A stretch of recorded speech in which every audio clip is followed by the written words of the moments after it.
दोस्तों प्रदीप गिरी 11th 12th academy इस channel में आपका बहुत बहुत स्वागत है। दोस्तों आज हम स्टार्ट करने जा रहे हैं 11th का टॉपिक जो हमारे एमएसटी सीटी में आने वाला है, स्ट्रेट लाइन। ऑलरेडी मैंने 12th के दो टॉपिक्स कंप्लीट करा दिए, मैथमेटिकल लॉजिक और मैट्राइसिस। मुझे उम्मीद है कि आप सभी लोगों ने बहुत अच्छे तरीके से देखा होगा। आज का ये जो पार्ट है इसमें हम पूरा का पूरा कॉन्सेप्ट कवर करेंगे।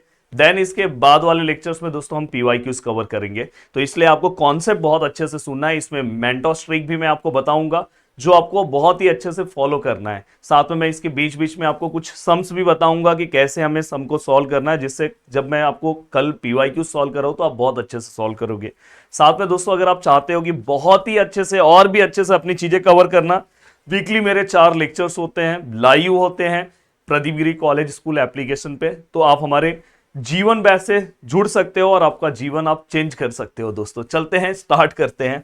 अब देखो दोस्तों, सबसे पहले बहुत ही बेसिक से चलेंगे। अब यहां पे अगर आप देखोगे डिस्टेंस फॉर्मूला, आप बोलोगे सर ये डिस्टेंस फॉर्मूला तो बहुत भाई इनिशियल स्टेज पे मैं ये सोचता हूं कि ऐसा बच्चा जिसको कुछ भी नहीं पता है, तो मैं इसलिए सब कुछ बताऊंगा। तो देखो, अगर आप डिस्टेंस फॉर्मूला अगर आपको पता है कि नहीं पता है, वैसे तो मुझे पता है कि बहुत सारे लोग को पता होगा। तो डिस्टेंस फॉर्मूला क्या होता है दोस्तों? Distance formula under root of, यहां पे देखो दोस्तों, यहाँ पे देखो दोस्तों, यहाँ पे एक्स एक्स आएगा, यहाँ पे वाई वाई। मैं फॉर्मूला याद भी कराते जाऊंगा। 21, यहाँ पे भी 21 माइनस माइनस होल स्क्वायर, मतलब under root of x2 minus x1 का whole square plus y2 minus y1 का होल स्क्वायर। ये हमारा क्या है दोस्तों? Distance formula. देखो अप्लाई कैसे करना है सीईटी में वो मैं आपको बता रहा हूं। आप ये फॉर्मूला और मत याद करके रखना। जैसे यहाँ पे 3 है, 1 है, यहाँ पे 4 है दोस्तों, और समझो यहाँ पे 2 है। अगर आपको डिस्टेंस फॉर्मूला इनकेस अप्लाई करना है तो आप क्या करो पता है? फटक से एक रूट ले लो, ले लिया। आपको क्या करना है दोस्तों? इसमें से माइनस करना है। देखो इसमें से इसको माइनस करो। यहाँ पे 4 माइनस 3 कितना आएगा दोस्तों? 4 माइनस 3 करोगे 1, 1 का स्क्वायर 1 होगा।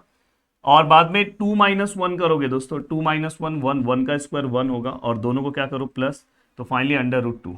तो आपको इस तरह से सॉल्व करना, ना कि फॉर्मूला और अप्लाई करके मत सॉल्व करो। जैसे मैं एक और एग्जांपल बताऊं, जैसे यहाँ पे समझो दोस्तों 5 है और यहाँ पे 1 है, यहाँ पे अगर समझो दोस्तों 9 है और यहाँ पे 7 है।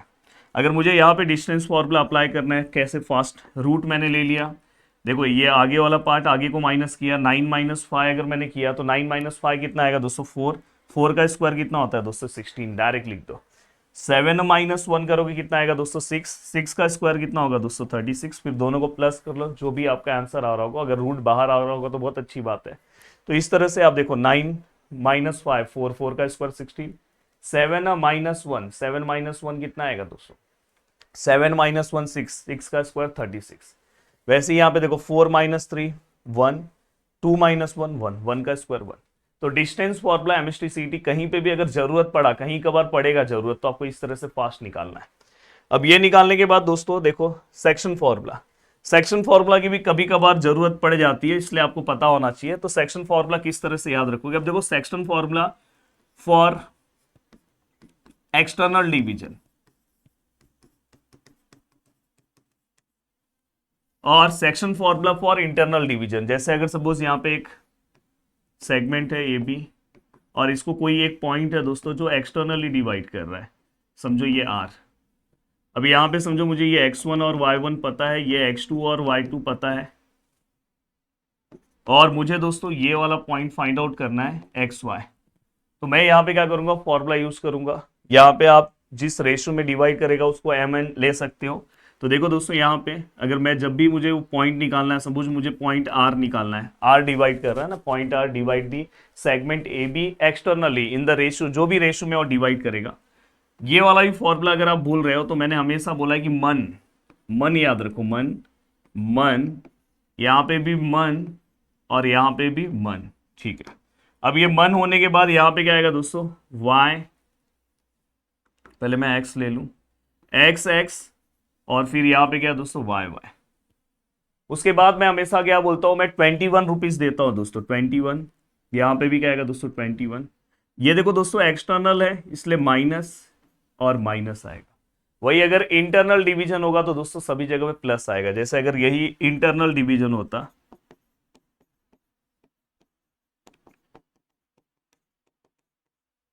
देखो इंटरनल डिवीजन होता, तो यही वाला आंसर ये वाला आंसर दोस्तों ऐसा हो जाता। सेम देखो, मन मन मन मन, यहाँ पे अगर आप ध्यान से देखोगे तो ये क्या आएगा दोस्तों, एक्स एक्स वाई वाई, यहाँ पे 2 1, यहाँ पे भी 2 1, यहाँ पे क्या आएगा दोस्तों प्लस प्लस, यहाँ पे क्या आएगा दोस्तों प्लस प्लस।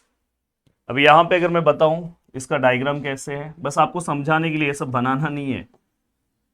और x1 और y1 और x2 और y2, वैसे सेक्शन फॉर्मूला का ज़्यादा ज़रूरत नहीं पड़ता है, पर ये सब सम के बीच में ज़रूरत पड़ेंगे, इसके ऊपर कोई स्पेसिफिक सम नहीं आएगा, सम के बीच में इसकी रिक्वायरमेंट रहेगी, तो आपको पता होना चाहिए।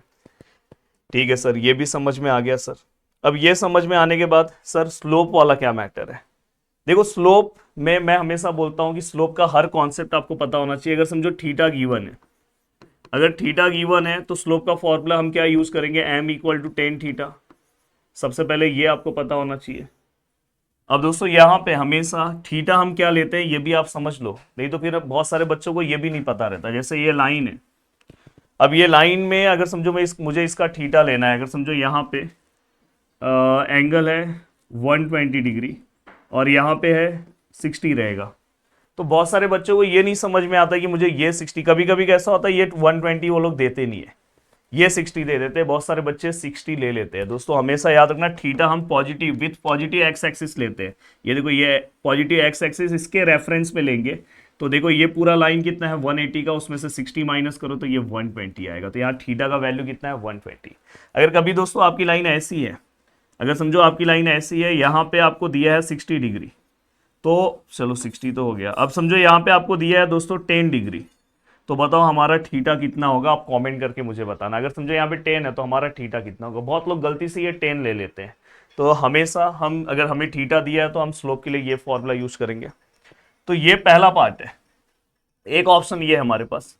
ऑप्शन नंबर सेकेंड हमारे पास दूसरा है दोस्तों, जो बहुत ही सिंपल सा ऑप्शन है, और जो मैं फॉर्मूला तो लिख के दे रहा हूं, पर मैं आपको बोलूंगा फॉर्मूला मत याद रखो, डायरेक्ट समझ के रखो। देखो फॉर्मूला मैं आपको लिख रहा हूं कि अगर समझो 2 पॉइंट है, आपको पता है ये देखो ये x1 है और ये क्या y1 है, ये x2 है और ये y2 है, तो आपको यहाँ पे अगर आप स्लोप निकाल रहे हो तो स्लोप बीच से इक्वल टू क्या आएगा दोस्तों, y2 minus y1 x2 minus x1।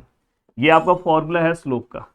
But मैं आपको एक सजेशन देना चाहूंगा, फॉर्मूले को याद करने से अच्छा है आप थोड़ा सा सम का प्रैक्टिस कर लो। देखो यहाँ पे समझो ये 5 3 है, ये 2 और 4 है। अगर आपको इसका स्लोप निकालना है तो स्लोप कैसे निकालोगे, मैं हमेशा बोलता हूँ पीछे वाला माइनस पीछे वाला। ये याद रखना, इसमें सीक्वेंस मायने रखता है। डिस्टेंस फॉर्मूला में अगर आपने पीछे वाले को माइनस करके लिखा या आगे वाले को लिखा कोई दिक्कत नहीं है, पर यहाँ पे सीक्वेंस मायने रखता है। 4 माइनस 3 कितना आएगा दोस्तों 1, देन आगे वाला माइनस करो 2 माइनस 5 माइनस 3, बस हो गया ना, एक झटके में हो गया। तो ये तरीका आप सीखो, ना कि फॉर्मूला वाइज वैल्यू लिखने के बारे में सोचो, ऐसे प्रैक्टिस कर लिया करो। जैसे यहाँ पे समझो 8,4 है, यहाँ पे 6,9 है, आप मुझे बताओ इसका स्लोप कितना आएगा, बताना फटाफट बताओ। तो या तो अपने को 2 पॉइंट दिया होगा तो ये कॉन्सेप्ट यूज करेंगे, थीटा दिया होगा तो ये कॉन्सेप्ट यूज करेंगे। एक और कॉन्सेप्ट है दोस्तों जो आपको पता होना चाहिए, अगर समझो हमारा इस फॉर्म में इक्वेशन है, ये आपको पता ही होना चाहिए, बहुत जगह पे ऐसा इक्वेशन आपको मिलेगा। फॉर एग्जांपल मैं साइड में एग्जांपल भी देते जा रहा हूं, 3x plus 4y plus 3 equal to 0। ऐसे केस में स्लोप कैसे निकालेंगे, तो ऐसे केस में दोस्तों स्लोप निकालने के लिए फॉर्मूला है डायरेक्ट माइनस ए बाय बी। तो सर यहाँ पे क्या आएगा सर फॉर्मूला, यहाँ पे अगर आप स्लोप निकाल रहे हो तो माइनस ए मतलब दोस्तों जो x के आगे है, b मतलब दोस्तों जो y के आगे है, तो -3/4। तो आपको तीनों केस समझ में आ गया है। थीटा दिया होगा तो ये, 2 पॉइंट दिया होगा तो अपने को ये कॉन्सेप्ट यूज करना है, और अगर ऐसा इक्वेशन कोई मिला तो ये, तो आपको अब कभी दिक्कत ही नहीं रहेगा, आपको समझ में आ गया हाँ सर ऐसा ऐसा होगा। अभी सर दोस्तों अगर समझो यहाँ पे अगर आपको समझो एक्स इंटरसेप्ट निकालना है, तो एक्स इंटरसेप्ट का फॉर्मूला क्या आएगा, सेम जो यहाँ पे वाई इंटरसेप्ट निकालना है, तो यहाँ पे फॉर्मूला क्या आएगा -c/a, और यहाँ पे क्या आएगा दोस्तों -c/b।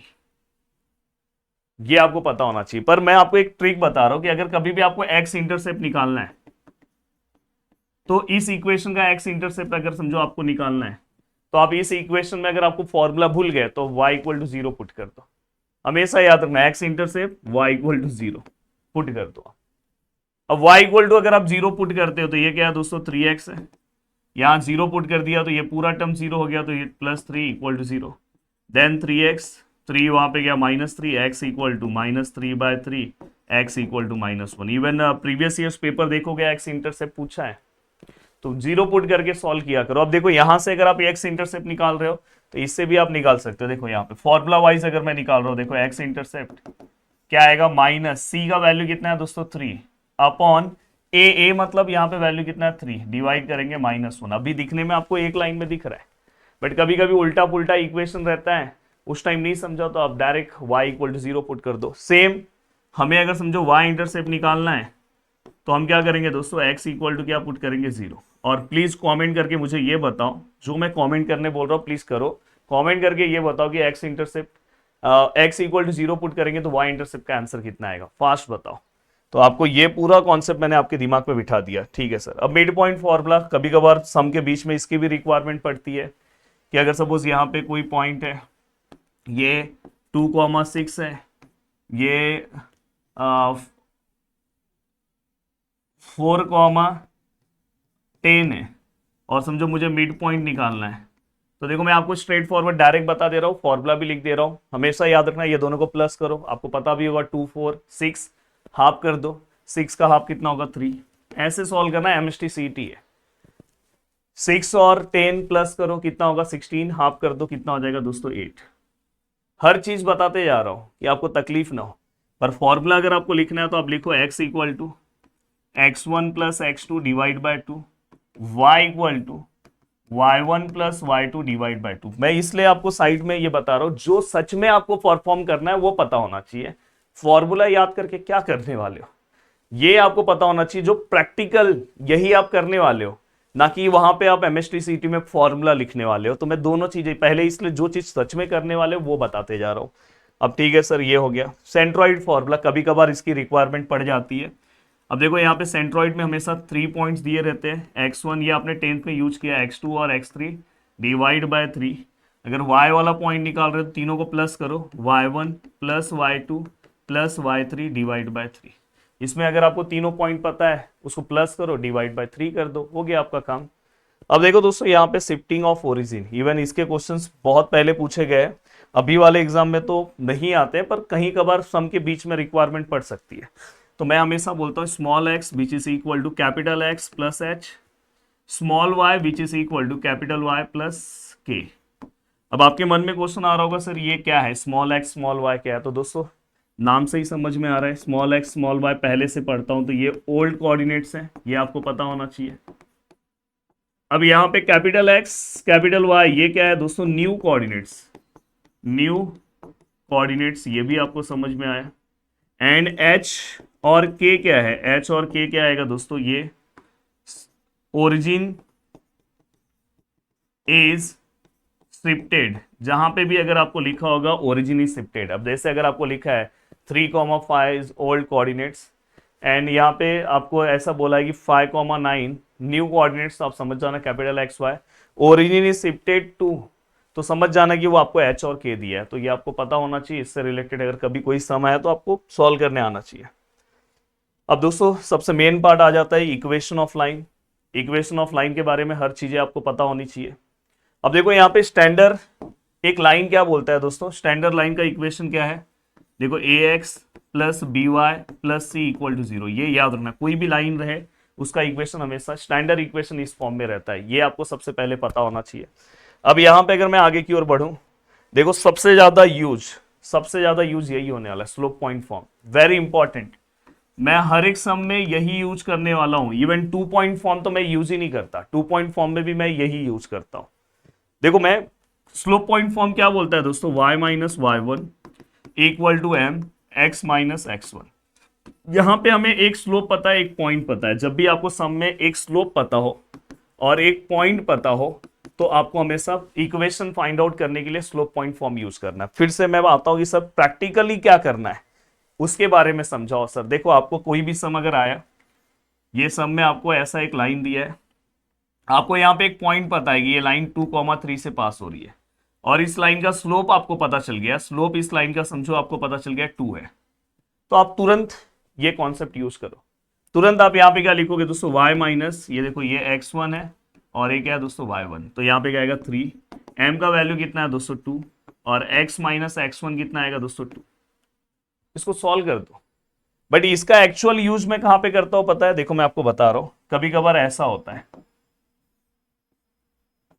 यहां पे एक पॉइंट है 3,1, यहां पे एक पॉइंट है 2,4, सपोज ऐसा है।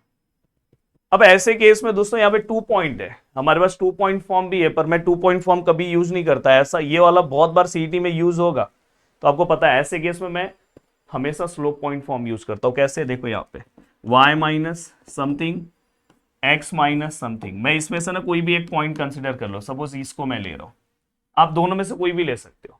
समझो ये हमारा क्या हो जाएगा दोस्तों x1 और ये क्या हो जाएगा y1, तो x1 कहाँ पे हम लिखते हैं, यहाँ लिखते हैं, तो यहाँ पे 2 लिखो, यहाँ पे क्या लिखोगे 4, यहाँ पे क्या आएगा दोस्तों स्लोप आएगा। स्लोप कैसे निकालते हैं मैंने आपको सिखाया था, अगर समझो 2 पॉइंट दिया रहेगा स्लोप कैसे निकालते हैं, इसलिए मैंने यहाँ पे आपको सिखाया था कि 2 पॉइंट का स्लोप कैसे निकालते हैं। तो आपके पास 2 पॉइंट है ना भाई, ये देखो यहाँ पे, इसका स्लोप कैसे निकालेंगे, पहले आपको क्या करना है, पीछे वाला माइनस करना है, 4 माइनस 1 3, फिर आगे वाला 2 माइनस 3 2 माइनस 3 माइनस 1, फिर इसको सॉल्व कर दो।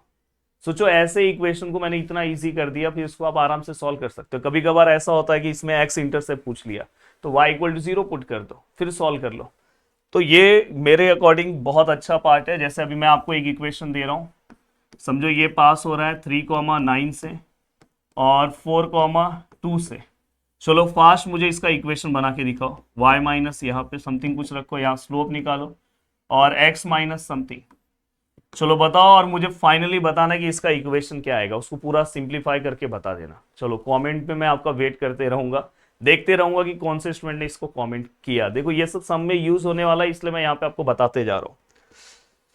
अब देखो दोस्तों यहाँ पे slope intercept form, slope intercept form क्या रहता है दोस्तों, slope intercept form y equal to m x plus c. कभी कभी आपका इक्वेशन डायरेक्ट इस फॉर्म में दिया होता है, तो आपको पता होना चाहिए, इसलिए बोल रहा हूँ सीईटी के अंदर हर चीज, हर बेसिक चीज पता होना चाहिए। आपको डायरेक्ट पता होना चाहिए कि y इक्वल टू, अगर आपको 5x प्लस 2 दिया है और आपको वैसे आपको कहीं कभार इसका स्लोप की रिक्वायरमेंट है, तो आप डायरेक्ट समझ जाओ कि ये स्लोप इंटरसेप्ट फॉर्म से यहाँ पे क्या आता है, x के साथ स्लोप आता है, मतलब स्लोप कितना है 5। तो ये सम के बीच में जरूरत पड़ेगा, इसका ज्यादा यूज नहीं होने वाला है। अब चलते हैं दोस्तों आगे की ओर। अब आगे की ओर ये देखो double intercept form, double intercept form भी आपको पता होना चाहिए। यहां पे क्या आएगा दोस्तों, x upon x intercept and दोस्तों y upon y intercept which is equal to 1। मतलब x अपॉन, इसको हम ऐसे भी लिख सकते हैं y upon b which is equal to 1, आप ऐसे भी लिख सकते हो। कभी कभार ऐसा बोला है कि both the intercept are same, तो a इक्वल टू बी हो जाएगा। ऐसे सम के बीच में पूछा है, जब आप प्रीवियस ईयर्स क्वेश्चंस देखोगे तो आपको समझेगा।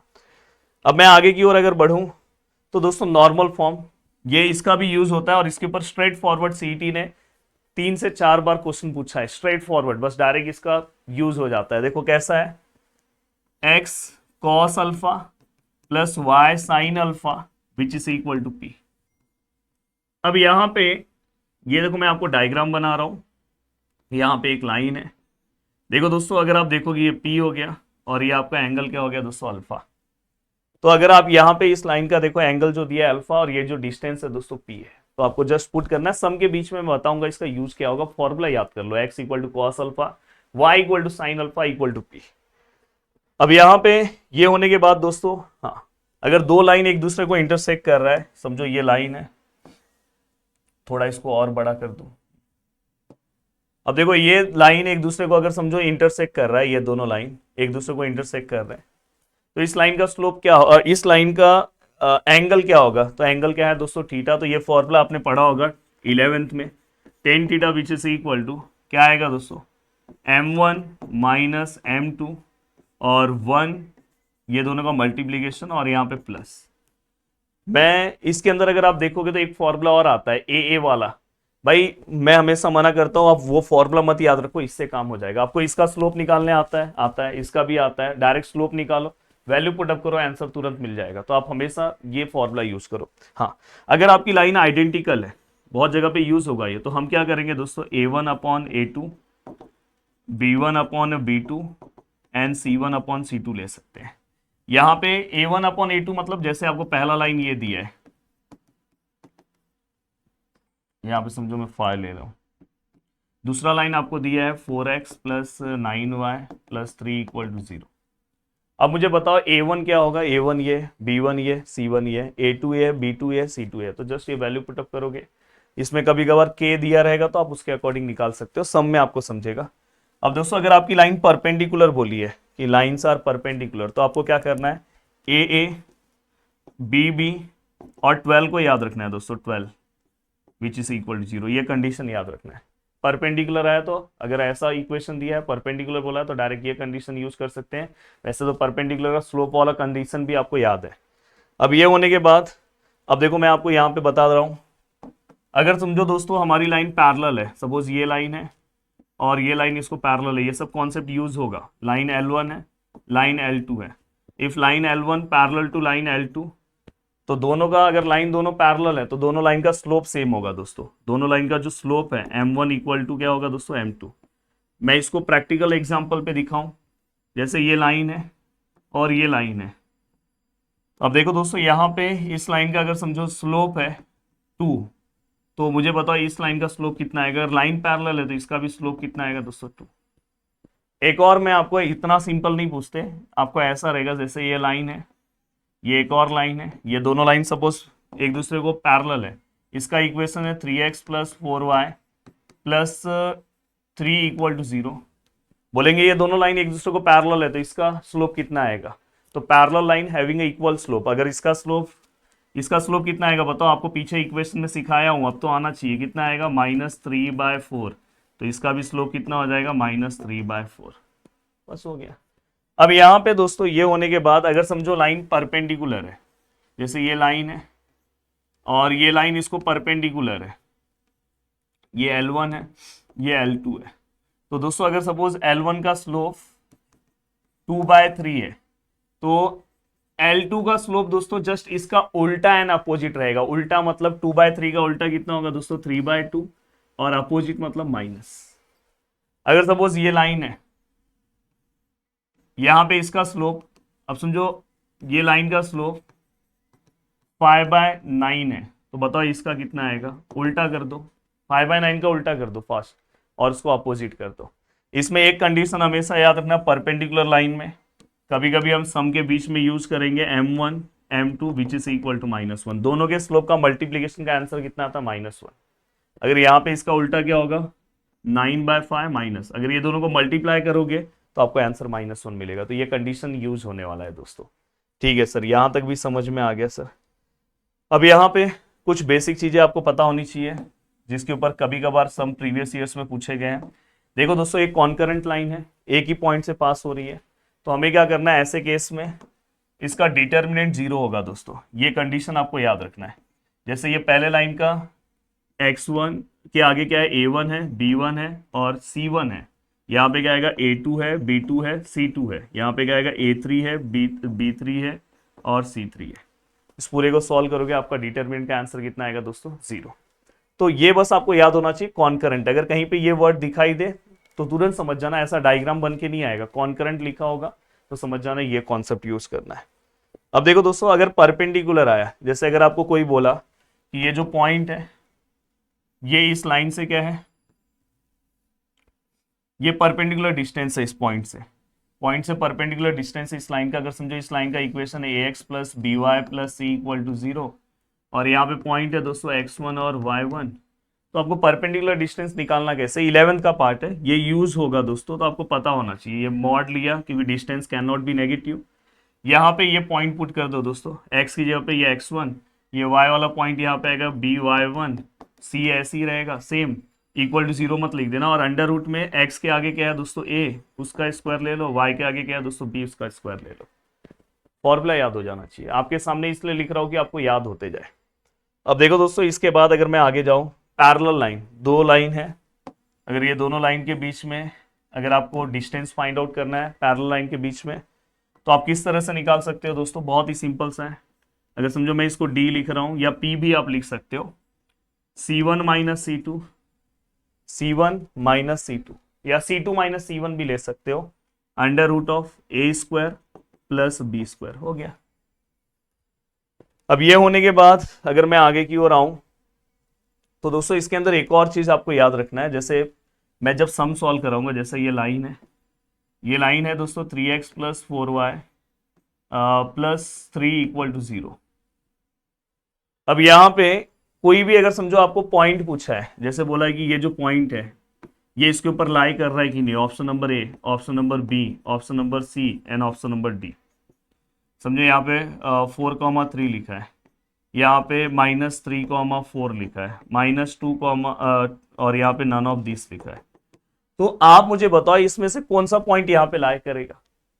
ये पूरा लाइन है, इसमें से हर एक पॉइंट को आप इसमें पुट करो। अगर पुट करने के बाद आपका आंसर 0 आया, जो पॉइंट को पुट करने के बाद आपका आंसर आया, मतलब वो पॉइंट यहाँ पे लाई करेगा। तो ये कॉन्सेप्ट का यूज करके मैं बहुत बार ये coordinate of foot of perpendicular find out करूंगा। ये बार बार आएगा क्वेश्चन में, फुट ऑफ परपेंडिकुलर। वैसे आपको वेक्टर रिलेशन में भी ये मिलेगा, लाइन और प्लेन वाले में भी मिलेगा, पर यहाँ पे कहीं कहीं पे आपको पूछ सकते हैं कि फुट ऑफ परपेंडिकुलर निकालो, तो ये कॉन्सेप्ट मैं यूज करूंगा। कहीं पे भी आप देखना, अगर समझो ये दो लाइन एक दूसरे को इंटरसेक्ट हो रहा है तो बताओ ये पॉइंट कौन सा है, ऐसा क्वेश्चन आया तो आपको क्या करना है, डायरेक्ट पॉइंट को किसी भी एक इक्वेशन में पुट कर दो। अगर आंसर वहां पे 0 आ जा रहा है या राइट हैंड साइड को आंसर मैच हो जा रहा है तो समझ जाना वही अपना आंसर है। वो सम सॉल्व करेंगे तो सिखाऊंगा। तो ये आपको पता होना चाहिए, जिससे आपका बहुत सारा स्टेप बच जाता है सम सॉल्व करने का। मिलते हैं दोस्तों नेक्स्ट वीडियो में। बाय बाय, टेक केयर, जय हिंद दोस्तों। याद से चैनल को सब्सक्राइब कर दो। मिलते हैं और घर पे पढ़ाई करते रहो, और जुड़ना है जीवन बैच से जुड़ जाओ, बहुत अच्छे से और चीजें हो जाएगी। जय हिंद दोस्तों।